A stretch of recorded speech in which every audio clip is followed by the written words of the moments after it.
ఇప్పుడు తెలంగాణను షేక్ చేస్తున్న మ్యాటర్ ఏంటో తెలుసా? తిండి బిల్లు. అవును, మీరు విన్నది నేను చెప్పింది కరెక్టే. మన సచివాలయంలో తిండి బిల్లు అక్షరాల 8 కోట్లట. ఏంటి, షాక్ అయ్యారా?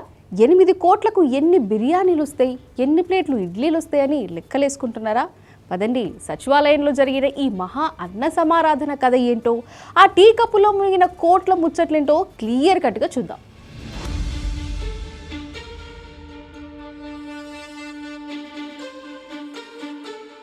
ముందుగా మన సచివాలయ అధికారుల ఛాయ్ ప్రేమని మెచ్చుకోవాలండి.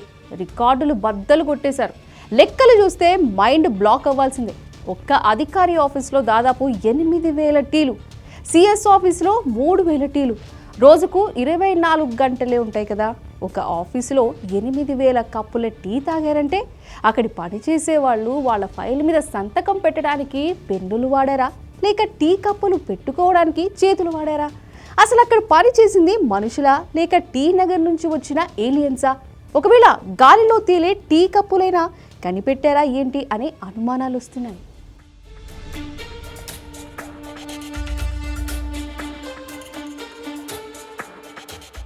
ఒక సామాన్యుడు రోజుకు 2 టీలు తాగితేనే గ్యాస్ ట్రబుల్ అని గిలగిలలాడిపోతాడు.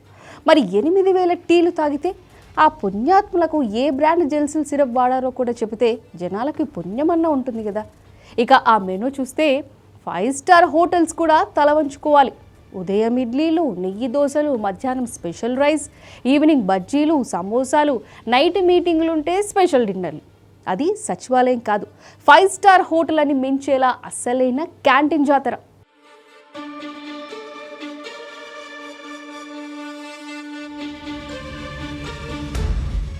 కాంగ్రెస్ ప్రభుత్వం వచ్చినప్పటి నుంచి పేరుకుపోయిన ఈ బిల్లులు 8 కోట్లకు చేరాయని సోషల్ మీడియాలో ఓ వార్త హల్చల్ చేస్తోంది. బిల్లులు చెల్లించండి మహాప్రభు అని కాంట్రాక్టర్ తిరుగుతుంటే అధికారులు మాత్రం ఫైల్ సార్ ప్రొఫైల్స్లో ఉంది, కాస్త టీ తాగి వెళ్ళండి అని మళ్ళీ అదే టీ ఆఫర్ చేసిన ఆశ్చర్యం లేదని తెలుస్తోంది. ఈ 8 కోట్ల bill file Revanth Reddy table మీద కూడా వెళ్ళిందట.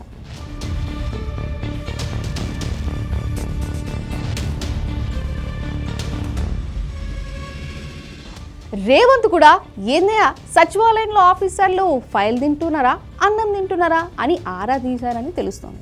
ఇకపై కొత్త ఆర్డర్ పాస్ చేశారని తెలుస్తోంది.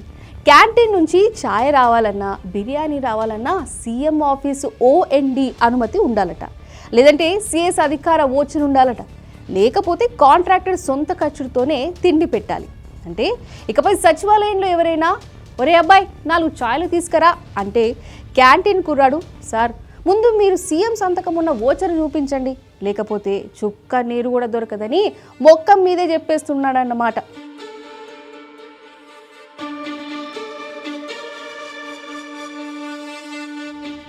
మొత్తంగా కాంగ్రెస్ పాలనలో ఇదండి మన సచివాలయంలోని రుచికరమైన రాజకీయం. అధికారులు దేశాన్ని, రాష్ట్రాన్ని ఎలా డెవలప్ చేయాలో అని ఆలోచిస్తూ ఎంతలా అలసిపోతున్నారు. ఈ 8 కోట్ల బిల్లు చూస్తేనే అర్థమైపోతుంది. ఓవైపు తెలంగాణ ఖజానా ఖల్లాస్ అని మొన్నటిదాకా రేవంత్ నోట వినిపించిన మాట, బడికి సున్నం వేయాలన్నా పైసల్లో, రైతన్న ఖాతాలో పెట్టుబడి సాయం వేయాలన్నా పైసల్లో, ఫీజు రీఎంబర్స్మెంట్ కోసం విద్యార్థులు రోడ్డెక్కినా పైసలు. అరే అన్ని లేవని చెప్పిన రేవంత్ సర్కార్ దుబారా ఖర్చులకు మాత్రం కోట్లు ఎక్కడి నుంచి తెస్తోందని తెలంగాణ సమాజం అడుగుతోంది.